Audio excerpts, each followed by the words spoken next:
Ito guys, yung pinagkakaguluhan trending na 186 Danhari. Dito marami tayong naging basher sa ganitong mga motor. Yan. Ilagyan natin ito, holder.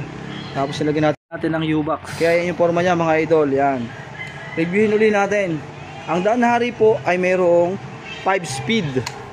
5 speed na primera. Yan, mga idol oh. Primera, segunda, tercera,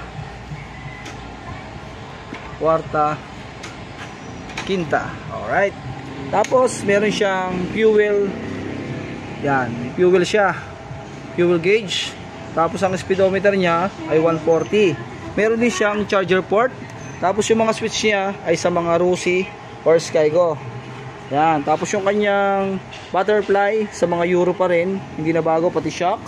Tapos yung hub niya pinalaki.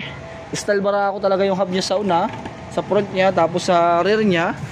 Katulad sa Barako yung hub niya sa huli, pero binago lang dito sa may sprocket kasi ginawa siyang 4 lang yung tornilyo, sa Barako 6, 4 lang.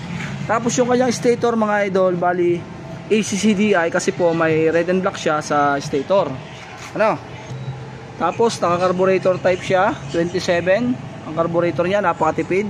Tapos may balancer siya para iwas vibration. Yung maganda dito. Ayan o.